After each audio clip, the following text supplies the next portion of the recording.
Hello student, today we are discussing our next lecture coagulant and anticoagulants. Coagulants introduction के बारे में सबसे पहले the blood coagulation is very complex phenomenon. Thrombin and several blood clotting factor which occur in plasma and calcium ion are involved in coagulation. सबसे पहले coagulation क्या है? Coagulation क्या है? ब्लड का जमना. जब कभी भी आपको ने देखा ही होगा हमारे थोड़ी बहुत चोट या सट लग जाती, चोट लग जाए तो उसके बाद थोड़ा सा ब्लड निकलता है, उसके बाद कुछ टाइम के बाद वो अपने आप वहाँ पर पीला पीला धब्बा बन के फिर रेड ब्लैक जी स्पॉट बन जाती है, वो जम जाता है वहाँ पर, उसको हम बोलते हैं कोगुलेशन. और ये कोगुलेशन किसकी मदद से होता है? इसके अंदर थ्रोम्बिन का और अदर ब्लड क्लोटिंग फैक्टर का मेन इम्पोर्टेंस होती है. In this process fibrinogen which is soluble plasma protein is converted to insoluble fibrin. और ये इसका प्रोसेस है. कैसे होता है? प्रोथ्रोम्बिन होता है और ये calcium ion platelets factor VA factor XA की सहायता से क्या बन जाएगा? थ्रोम्बिन. और थ्रोम्बिन से फिर आगे क्या बन जाएगा? फैक्टर IIA के से फिब्रोजिन. फिब्रोजिन से क्या बन जाएगा? Insoluble fat fibrin. इसको हम बोलते हैं क्लोट बनना, इसको बोला जाता है fibrin. In this process blood clotting thromboplastin an enzyme released from platelets which convert prothrombin into thrombin which is turn act on soluble plasma protein fibrinogen and split it into smaller peptide. These then unite to form insoluble mass of fibrin. Drug acting on vascular system can be classified as anticoagulant, coagulants and haemostatic drug. आज पढ़ते हैं हम सबसे पहले coagulants के बारे में. Coagulants कौन से एजेंट होते हैं? Haemorrhagic condition is brought about by vascular defect, platelets defect और plasma coagulation disorder and low prothrombin concentration. Haemorrhagic condition किसको बोलते हैं हम? ब्लड का अगर कहीं पर चोट लग जाए तो उसके बाद ब्लड रुकने का नाम ना ले, चलता रहे, तो उसका बोलते हैं हीमोरेज. उसके अंदर क्या होता है? नंबर एक बात तो प्रोथ्रोम्बिन की कंसंट्रेशन उसके अंदर कम हो जाएगी, प्लेटलेट्स डिफेक्ट होगा कोई भी, कोगुलेशन प्लाज्मा कोगुलेशन डिसऑर्डर होगा कोई भी, उसकी वजह से उसका ब्लड क्लोट नहीं हो पाता है. Coagulant are the drug which find use in the treatment of several severe haemorrhagic condition. और ये कोगुलेंट को हम इनमें यूज़ करते हैं किसके लिए? ब्लड क्लोटिंग करने के लिए, बहुत ही सीवियर कंडीशन के अंदर. These include thrombin, protamine sulphate and menadione. ये हो गई 3 ड्रग्स. इनको हम किसके कोगुलेंट के तौर पर यूज़ करते हैं? ब्लड की क्लोटिंग करने के लिए. सबसे पहले थ्रोम्बिन क्या है? यह है dried thrombin. It is an enzyme which is able to convert human fibrinogen into fibrin. ये एक एंजाइम है जो क्या करता है? फिब्रोजिन को फिब्रिन के अंदर कन्वर्ट कर देता है, जिससे ब्लड क्लॉट हो जाता है. प्रिपरेशन इसको हम बनाते कैसे हैं? It is possible to prepare dried thrombin from pooled liquid plasma which is obtain from the blood of suitable human subject. ये कैसे प्लाज्मा के अंदर से निकाला जाता है? और प्लाज्मा किसका? ब्लड का, सूटेबल ह्यूमन का, जिसका ब्लड क्लोटिंग फैक्टर अच्छा हो. With fractionation technique the prothrombin factor can be separated then by addition of calcium ion and human thromboplastin. It is possible to convert prothrombin into thrombin. Prothrombin को क्या करते हैं? Calcium ion की सहायता से thrombin के अंदर कन्वर्ट कर देते हैं, थ्रोम्बिन सोल्यूशन के अंदर। Then the solution is sterilised by filtration and freeze dried, और सोल्यूशन को हम स्टरलाई करेंगे, उसके बाद फिल्टर करके फ्रीज कर देंगे, तो क्या बन जाएगा, ड्राई हो जाएगा। अब बात करते हैं इसकी प्रॉपर्टीज़ की। ये दिखने में कैसा होगा, it occur as cream coloured powder, ये क्रीम कलर पाउडर की तरह हमें दिखाई देगा। It is readily soluble in normal saline yielding of a pale yellow solution which may be cloudy. अब इसकी storage, dried thrombin should be kept at 2 to 8 degree Celsius under vacuum in nitrogen atmosphere a sterilised container.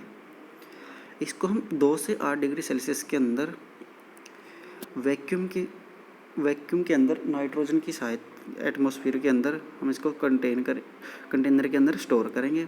It has to be protected from light, और इसको हम light से protect करेंगे।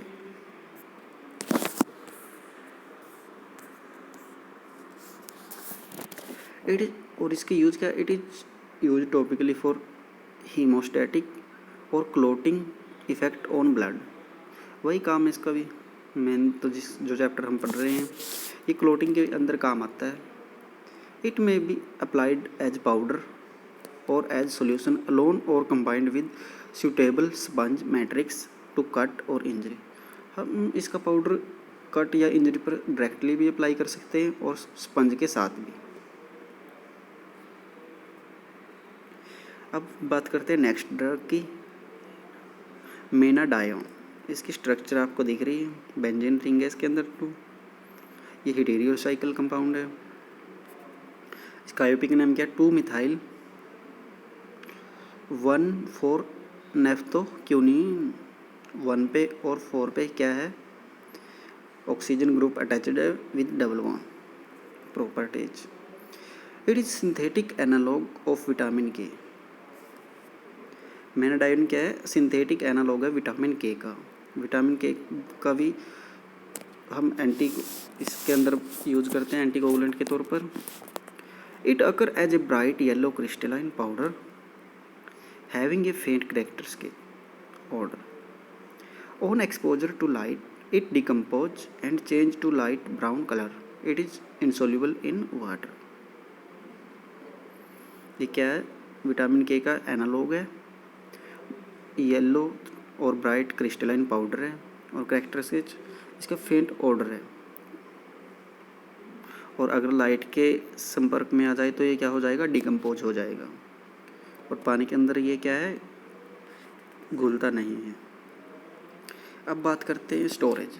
Store it in air tight container and protected from lights. Uses, it is used in the treatment of hypoprothrombinaemia and haemorrhage caused by anticoagulant therapy. इसको हम तब use करते हैं हाइपरप्रोथ्रोम्बिया में और हेमोरेज में। And also it is given by intramuscular injection, इसको हम इंजेक्शन के तौर पर यूज करते हैं। However menadione sodium bisulphite is given subcutaneously और इंट्रावेंसली। एससी और आईवी यूज दोनों के तौर पर हम यूज भी कर सकते हैं इसको। प्रिपरेशन इसकी बीपी और आईपी दोनों में। एंटीकोगुलेंट्स, नेक्स्ट पढ़ते हैं हम एंटीकोगुलेंट। ये हमने क्या पढ़ा, कोगुलेंट्स। अब एंटीकोगुलेंट्स के अंदर सबसे पहले, these are the drug which are able to prolong the coagulation time of blood. They find use in prophylaxis and treatment of occlusive vascular disease like venous thrombosis, pulmonary embolism or cardiac infarction. They also find use in preventing thrombosis after operation. ये anticoagulant कौन से drug होते हैं, जो clot होने को रोकते हैं, कोगुलेशन होने से बचाते हैं, ये होते हैं एंटीकोगुलेंट्स। और इनको हम कब यूज करते हैं, जैसे सर्जरी के अंदर, सर्जरी की वहाँ पर कोगुलेशन ना हो, इसलिए हम उसको वहाँ पे यूज़ करते हैं ड्यूरिंग ऑपरेशन।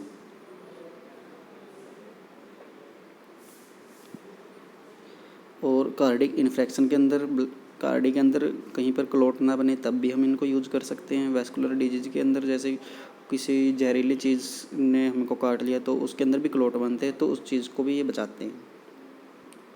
और ये कितने प्रकार से दिए जाते हैं, इंट्रावेनस और ओरल। सबसे पहले इंट्रावेनस। आईवी रूट वाले एंटीकोगुलेंट कौन से हैं? These are the agent which are injected directly into systemic circulation, they also called directly acting drugs. ये सीधे सिस्टेमिक सर्कुलेशन ब्लड के अंदर इंजेक्ट किए जाते हैं आईवी इंट्रावेनस रूट के थ्रू। और इसका एग्जाम्पल क्या है? Heparin. It is mucopolysaccharide which is isolated from ox lung or essential mucosa of ox, pig or sheep. Its calcium and sodium salt are used. It is also prepared synthetically. और इसको हम synthetically prepared करते हैं। मिलता कहाँ से हमें? Woakes की इंटेस्टाइनल से और पिग और शिप के भी इंटेस्टाइन से। अब इसकी प्रॉपर्टीज, ये दिखता कैसा है कि इसकी the calcium and sodium salt of heparin occur as white और creamy slight hygroscopic powder. These are freely soluble in water. Their solution can be sterilized by filtration. Storage.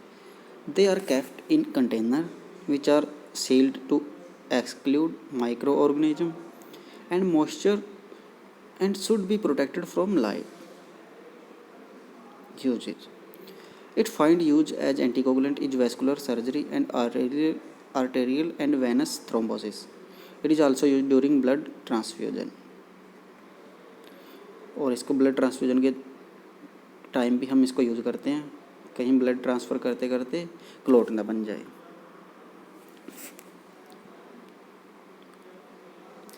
अब बात करते हैं हम ओरल एंटीकोगुलेंट्स के। ये तो था इंट्रावेनस। ओरल एंटीकोगुलेंट्स में दो प्रकार के, क्यूमेरिन डेरिवेटिव और इंडेनिडायोन डेरिवेटिव।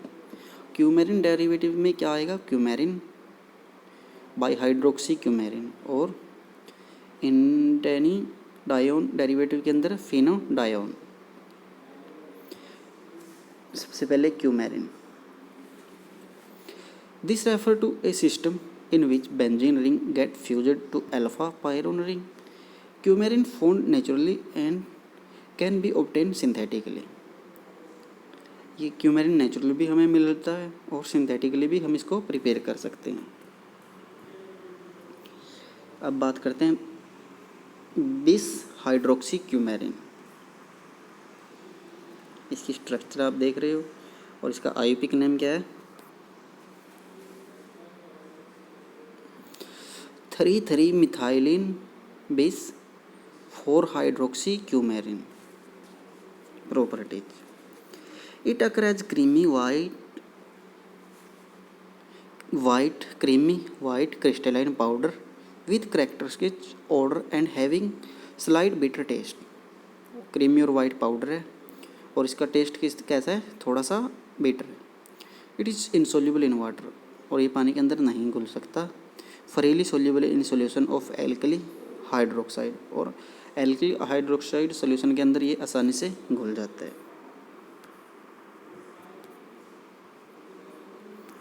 अब बात करते हैं इसकी स्टोरेज की। इसको हम स्टोर करेंगे air tight and light resistance container के अंदर, क्योंकि ये लाइट से डिकम्पोज हो सकता है। Uses, it is used orally as prophylactic against post operative thrombosis and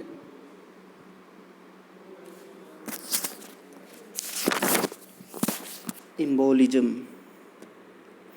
It has been largely replaced by warfarin sodium, और वारफेरिन सोडियम को इसके तौर पर हम यूज़ करते हैं। इसकी प्रिपरेशन क्या है? डाइक्यूमरोल यूएसपी कैब, और ये कैप्सूल के अंदर भी मिलता है और टैबलेट के अंदर भी, दोनों फॉर्म में मिल जाती है इसकी ओरल में। अब बात करते हैं वारफेरिन सोडियम नेक्स्ट ड्रग्स की। इसका आईयूपीए नेम क्या है? 4 hydroxy 3 oxo 1 phenyl butyl coumarin. Properties: it occurs as white powder which is hygroscopic in nature. It is bitter in taste. It is very soluble in water. इसका white powder है, ये hygroscopic nature है इसका, और test के अंदर bitter है और पानी के अंदर सोल्यूबल है। इसको हम स्टोर करेंगे एयर टाइट कंटेनर के अंदर और सनलाइट से बचा के। It is anticoagulant used in prevention and treatment of venous thrombosis or pulmonary embolism. It is a potent rodenticide and widely used for this purpose. ये आज हमने कोगुलेंट्स और एंटीकोगुलेंट्स को रीड किया है। अगर यहाँ तक आपको कुछ भी समझ में ना आया तो कमेंट और मैसेज करके पूछ सकते हैं। Thank you, have a nice day.